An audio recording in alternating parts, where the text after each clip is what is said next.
네, 오늘 금요 새벽에 나오신 여러분들 주님의 이름으로 환영합니다. 별로 반갑지 않으신가 봐요. 네, 여러분, 우리는 지난 화요일에 하나님의 선한 손이라는 제목으로 느헤미야 세 번째 시간을 가졌습니다.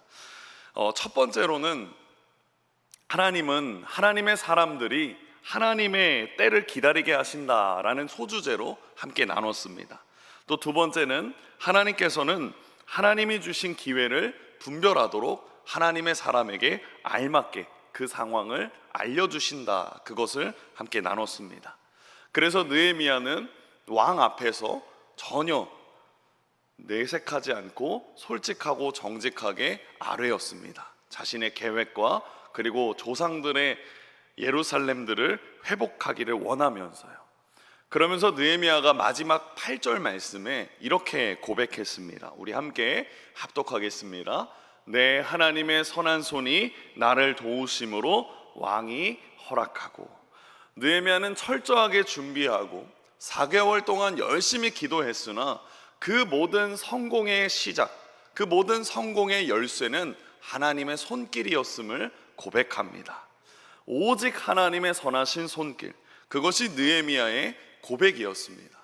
오늘날 우리도 함께 구해야 되는 것은 하나님의 손길인 줄을 믿습니다.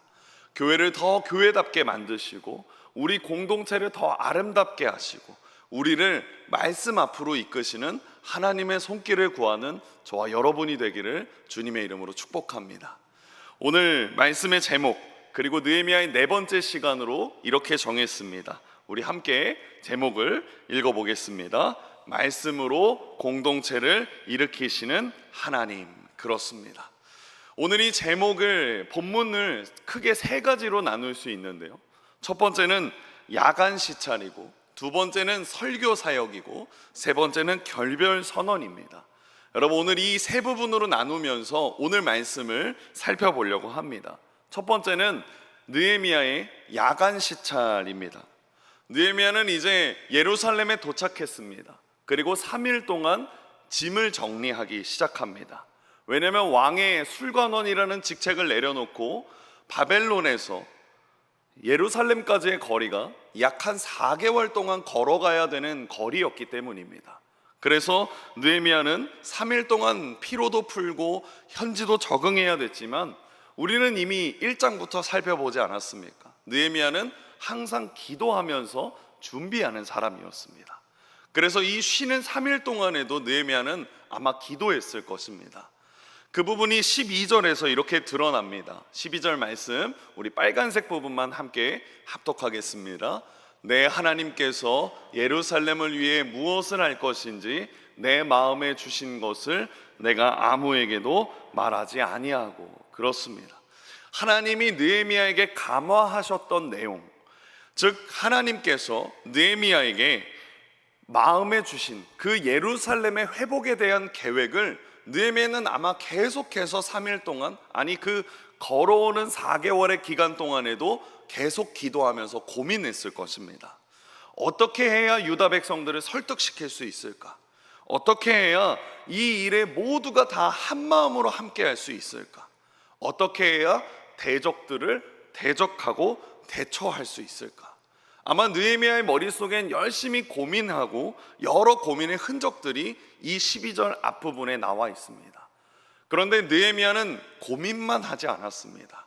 우리는 또 알고 있지 않습니까? 느헤미야는 기도하고 준비하면서 실행하는 사람입니다.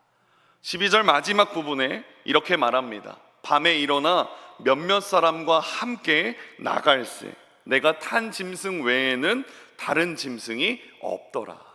이 12절 후반절에 보면 밤에 이는 성을 시찰하기 위하여 몰래 집을 빠져나옵니다. 그리고 이제 사진을 함께 보겠습니다. 이는 느헤미야의 당시 모습을 보여주는 야간 시찰에 해당되는 그림입니다. 두세 사람과 함께 성을 살펴봤고 성문을 확인하였습니다.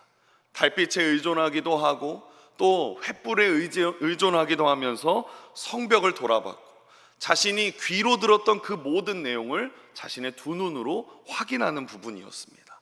그러면서 13절과 14절에 느헤미야는 그 부분을 이렇게 고백합니다. 우리 13절 14절 함께 합독하겠습니다. 그 밤에 골짜기 문으로 나가서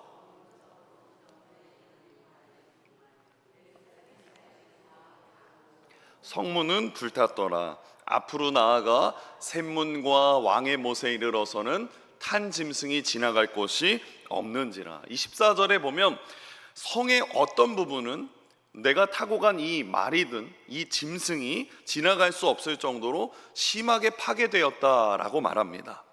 여러분, 성이 그토록 엉망이라면 그 안에 사는 삶은, 그 안에 사는 백성들의 삶은 얼마나 처참했겠습니까? 무너진 성벽 근처에 사는 사람들이 어떤 환난 가운데 있었는지 아마 느헤미야는 충분히 짐작되었을 것입니다. 또 13절에 등장하는 이 분문이라고 표시되어 있는 이 부분은 쓰레기를 모아두는 장소입니다. 거기에서부터 왕이 살았던 연못, 왕의 연못까지, 궁전 근처에 있는 연못까지 느헤미야는 자신의 두 눈으로 그 모든 예루살렘 성과 성문을 확인하였습니다. 예루살렘 사람들의 삶을 가장 낮은 곳에서부터 가장 높은 곳까지 느헤미야는 자세히 살펴봤습니다. 어두운 밤이었지만 그는 그곳에서 사람들의 삶을 생생히 그려가며 두 눈으로 본 것을 기억하였을 것입니다. 어쩌면 그는 눈물을 꾹 참고 걸어오면서 절망적인 성벽과 불타버린 그 성문을 보며 아마 터벅터벅 숙소로 돌아왔을 수도 있습니다. 모두 함께 하나님의 성벽을 쌓기 위한 그 치밀한 계획이 그날 밤에 이 야간 시차를 통해서, 그 눈물의 시차를 통해서 더 단단하게 결심하고 확신이 되었을 것입니다. 그리고 이제 두 번째로 느헤미야가 준비한 것은 그의 설교 사역입니다. 다음 날의 모든 계획에 치밀한 확신과 확신한 결심을 가진 이 느헤미야가 이제 말씀을 선포합니다. 이 설교가 언제 어디에서 어떤 방식으로 기록되었고 어떤 방식으로 전달되었는지는 기록에는 알 수가 없습니다. 그러나 분명한 것은 이 설교가 예루살렘 백성들에게 회개를 일으켰고 믿음의 확신을 가지게 했다라는 것입니다. 느헤미야의 설교가 회개와 믿음을 촉구했기 때문입니다. 그래서 느헤미야 17절 말씀에 이렇게 말합니다. 후에 그들에게 이르기를 우리가 당한 곤경은 너희도 보고 있는 바라. 예루살렘이 황폐하고 성문이 불탔으니. 먼저 느헤미야는 예루살렘의 현재 상황에 대해서 정확하게 진단을 내립니다. 여기 나와 있는 이 곤경이라는 단어는 히브리어로 라라고 말합니다. 이 라라는 것은 악함을 뜻합니다. 다시 말해서 이 곤경은 예루살렘 백성들의 악함을 말하는 것입니다. 성이 왜 무너졌습니까? 성문이 왜 불탔습니까? 그것을 되돌아봤을 때 이것은 이스라엘 백성들의 악함 때문이라는 것입니다. 하나님의 말씀을 어기고 수많은 선지자들의 경고의 메시지를 무시하고 끝까지 회개하지 않은 예루살렘 백성들의 그 악함으로 인하여 성이 무너지고 성문이 불탔음을 느헤미야가 이야기하는 것입니다. 그러면서 먼저 이스라엘 백성들이 자신의 죄를 되돌아볼 수 있도록 이야기하고 있는 것입니다. 그리고 이제 느헤미야는 죄만 지적하는 것이 아니라 그들을 회개로 초청합니다. 17절 마지막 부분에 빨간색 부분만 우리 함께 합독하겠습니다. 자, 예루살렘 성을 건축하여 다시 수치를 당하지 말자 하고, 여기서 자라고 번역되어 있는 이 자는 영어로 come이라고 말합니다. 이리로 와라, 즉 이리로 와라. 느헤미야는 이 회개의 시작을 알리면서 이렇게 외치고 있는 것입니다. 이리로 와라. 우리는 예루살렘 성을 건축할 것이고 다시는 수치를 당하지 말자, 이렇게 외치고 선포하고 있는 것입니다. 예루살렘 성을 다시 건축하자, 그것은 단순히 건물을 공사에 함께하자 그 초대가 아닙니다. 여러분, 수치가 없도록 성을 다시 쌓는 것, 그것이 무엇입니까? 곧 회개하고 진실로 하나님께 나아가서 회개의 열매를 맺자라는 의미입니다. 모두의 신앙과 모두의 삶을 돌이키면서 느헤미야는 삶에서 회개로 초청하고 있는 것입니다. 그리고 나서 18절에 느헤미야는 이렇게 선포합니다. 우리 함께 합독하겠습니다. 또 그들에게 이른 말씀을 전하였더니 그들의 말이 일어나 건축하자 하고 모두 힘을 내어 이 선한 일을 하려 하매. 여러분, 이것은 쉬운 성경으로 보면 이 느헤미야의 메시지가 더 정확하게 보입니다. 제가 읽어드리겠습니다. 나는 그들에게 하나님의 선한 손이 내게 은혜를 베풀어 주신 것과 왕이 나에게 한 말을 일러주었습니다. 그러자 그들이 대답했습니다. 성벽 쌓는 일을 시작합시다. 그들은 열심을 내서 일하기 시작했습니다. 하나님의 선한 손이 도우셨다. 그 일을 이스라엘 백성들에게 간증하면서 믿음으로 백성들을 초청하는 것입니다. 그리고 이 모든 배경, 이 모든 계획은 하나님이 하셨음을 이 느헤미야는 고백하고 있는 것입니다. 여러분, 이 설교, 이 간증, 이 메시지, 이 말씀을 들은 모든 백성들이 잃어버렸던 사명을 되찾았습니다. 게으르고 두려워하고 나태했던 그 모든 것을 회개하면서 이제 다시 일어나 성벽을 쌓자고 열정을 찾은 것입니다. 그리고 나서 이제 느헤미야는 세 번째로 중요한 부분을 이야기합니다. 바로 대적과의 결별 선언입니다. 느헤미야는 이제 예루살렘으로 오는 모든 도시 속에 통과할 때 왕이 준 통행증을 제시했습니다. 그때마다 느헤미야는 심사를 받았고 여행 목적을 밝혔습니다. 그 목적이 무엇이었습니까? 예루살렘 성을 다시 회복시키는 것. 그것은 무리들이 모든 사람들이 들었습니다. 가고 오는 그 모든 도시 속에 있는 사람들, 또한 대적들도 그 모든 것을 들었다라는 것이죠. 10절 말씀에 이렇게 말합니다. 호론 사람 산발랏과 종이었던 암몬 사람 도비야가 이스라엘 자손을 흥왕하게 하려는 사람이 왔다 함을 듣고 심히 근심하더라. 여러분, 이 부분을 히브리어의 직역으로 본다면 이 기록의 의도를 좀 더 파악할 수 있습니다. 우리 함께 합독하겠습니다. 이스라엘 자손들의 선을 이루게 하려는 사람이 왔다 함을 듣고 그것은 그들에게 매우 악했다. 예루살렘에게 선을 행하려는, 예루살렘의 회복을 행하려는 느헤미야의 등장 자체가 그들로 하여금은 매우 악이다라고 할 만큼 느헤미야는 두려운 존재였다라는 것입니다. 또한 산발랏과 도비야, 그들이 예루살렘이 회복되는 것을 싫어하는 대적임을 알려주고 있는 부분입니다. 여러분, 예루살렘에는 이 당시에 성벽이 없었습니다. 그렇기 때문에 외부로부터 방해꾼들이 쉽게 공동체 안으로 들어왔었고 이스라엘이 회복하려는 움직임이 보일 때마다 이들은 모든 것에 회방을 놓았습니다. 이들은 느헤미야의 활동에 주시하고 있었습니다. 이것을 느헤미야도 알았습니다. 그래서 느헤미야는 밤에 몰래 아무도 모르게 나와서 성을 시찰했던 것입니다. 그리고 그 시찰을 통해서 느헤미야의 모든 설교 사역은 이 상황을 반전시켰습니다. 느헤미야 설교 사역을 통해서 이제 예루살렘 모든 백성들은 일어났고 열정을 되찾았습니다. 그 반응에, 대적들의 반응을 우리 함께 19절에서 우리 한 번 더 합독하겠습니다. 이 말을 듣고 시작.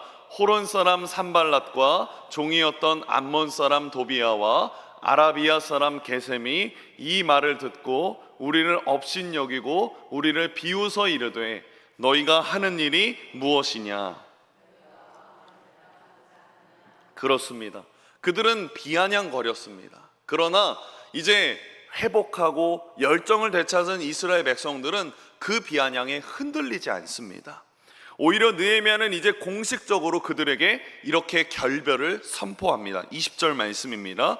내가 그들에게 대답하여 이르되 하늘의 하나님이 우리를 형통하게 하시니니 그의 종들인 우리가 일어나 건축하려니와 오직 너희에게는 예루살렘에서 아무 기업도 없고 권리도 없고 기억되는 바도 없다 하였느니라. 여러분, 느헤미야는 아주 명확하게 두 가지 단어를 사용하며 공식적으로 결별을 선포합니다. 기업과 권리이죠. 기업은 무엇입니까? 약속의 땅 가나안 땅에서 하나님으로 하여금 분배받았던 땅을 의미합니다. 그 땅도 너희에게는 없고, 그리고 권리는 무엇입니까? 하나님의 백성이라는 권리입니다. 하나님의 통치를 받을 수 있는 백성으로서의 권리가 너희에게는 없다라는 것입니다. 느헤미야는 예루살렘 회복을 방해하는 그 무리들에게 이러한 기업과 권리가 없음을 설명하면서, 선포하면서 이스라엘 백성들의 사명을 회복시키는 것입니다. 여러분, 오늘 본문의 10절부터 20절을 다시금 요약하자면, 무너져 있는 그 성 위에 절망하고 있던 예루살렘 공동체가 느헤미야의 말씀, 하나님의 말씀으로 굳세게 일어나서 다시 회복하고 하나님의 일에 즐거이 헌신함을 통해서 이제 대적들에게는 확실한 증거, 결별을 선포하면서 그들에게 당당하게 하나님의 일을 선포하는 것입니다. 이 모든 일은 결국 하나님이 이루셨다, 그것이 핵심입니다. 특별히 섭리의 도구였던 말씀이 강조되며 사용됩니다. 우리 함께 자막을 함께 읽어보겠습니다. 시작. 하나님께서 공동체를 일으켜 세우는 도구는 말씀입니다. 여러분, 하나님께서 공동체를 일으켜 세우는 도구는 말씀입니다. 먼저 하나님께서는 삶에서 준비되는 설교를 통해서 사용하십니다. 먼저 하나님의 사역자들은 말씀이 준비되도록 하나님이 사역자들을 삶의 현장으로 보내십니다. 하나님은 느헤미야에게 공동체가 처한 상황, 그들의 슬픔, 그들의 고난의 현장을 그의 두 눈으로 확인하게끔 인도하셨습니다. 모두가 잠든 그 시간에 느헤미야는 깨어서 공동체가 처한 그 상황을 면밀하게 조사했습니다. 쓰레기를 모아두는 그 분문이라는 곳에서 왕의 연못까지 두루 다니며 이들을 어떻게 고쳐야 되는가, 이들을 어떻게 회복시켜야 되는가, 이들을 어떻게 설득시켜야 되는가, 그것을 생각하게 하고 고민하게 하나님은 느헤미야를 이끄셨습니다. 오늘날 말씀의 사역자 역시 성도들의 삶의 현장으로 보냄을 받습니다. 여러분, 사역자의 집은 산속 깊은 곳에 있지 않습니다. 우리가 사는 그 동네 어딘가에 있습니다. 모두의 공간으로 다니고, 공간에 다니다 보니 서로 만나게 되고, 만나다 보니 이야기하게 되고, 그러다 보니 비전을 함께 나누기도 합니다. 그 이유가 무엇입니까? 주님이 그렇게 하셨기 때문입니다. 주님은 늘 우리와 함께 하고 싶어 하셨습니다. 그래서 먼저 찾아오셨습니다. 사마리아 여인을 만나기 위하여서 사마리아 성으로 다가가셨고 찾아가셨고, 세리 하나를 만나기 위해서 여리고로 찾아가셨고, 어부를 만나기 위하여서 갈릴리 호수로 찾아가시는 분이 주님이셨습니다. 그래서 말씀 사역자들은 주님의 말씀을 가지고 삶의 현장으로 찾아가는 것입니다. 학교가 되었든 회사가 되었든 사업체가 되었든 그것이 병원이 되었든 장례식장이 되었든 상관없이 주님이 그렇게 하셨으니까 말씀을 들고 찾아가는 것입니다. 그리고 거기에서 그들을 위한 말씀을 선포합니다. 여러분, 말씀이 선포된다는 것이 무엇입니까? 이제 자막으로 나오겠지만 우리 함께 합독하겠습니다. 하나님께서 우리의 삶을 일으켜 세우실 준비를 마치셨다는 것입니다. 여러분, 말씀이 선포되는 게 무엇입니까? 하나님께서 우리의 삶을 일으키시고 세우실 준비를 마치셨다라는 겁니다. 이것을 위하여 사역자들이 나아가는 것입니다. 삶에서 세워지는 하나님의 말씀을 들으십시오. 그리고 그 말씀을 믿으십시오. 그리고 그 말씀을 새기십시오. 여러분, 간절히 부탁드리고 싶고, 그리고 강하게 권면드리고 싶은 것은 주님의 말씀을 늘 마음에 되새기십시오. 기억하십시오. 그래서 때론 주님의 말씀이 나에게 와닿았을 때 그 말씀을 외우시면서 오늘이 삶 속에서 펼쳐지는 하나님의 선하신 손길을 경험하시기를 축복합니다. 말씀을 맺겠습니다. 오늘 말씀의 제목은 말씀으로 공동체를 일으키시는 하나님입니다. 일으키시는 하나님. 하나님이 어떻게 일으키십니까? 말씀으로 일으키십니다. 느헤미야가 오기 전에 예루살렘 공동체는 희망이 보이지 않았습니다. 그들은 전혀 예상하지 못한 때에 선물처럼 느헤미야를 만났고 하나님의 말씀을 들었고 하나님의 계획하심을 들었습니다. 그로 인해서 낙담하고 근심하고 고난의 모든 삶의 현장은 기쁨과 용기로 변하였습니다. 여러분, 오늘날도 동일합니다. 친히 주님의 손으로 모든 일을 능히 하실 하나님을 향한 굳건한 믿음과 소망을 잊어버리지 않기를 축복합니다. 오늘 주신 하나님의 말씀을 통하여서 여러분, 하나님의 손길을 경험하기를 진심으로 축복합니다. 그 회복 속에 대적들은 근심할 수 있습니다. 그러나 여러분, 하나님의 나라가 넓어지는 그 역사의 주인공이 저와 여러분이 되기를 주님의 이름으로 축복합니다. 기도하겠습니다.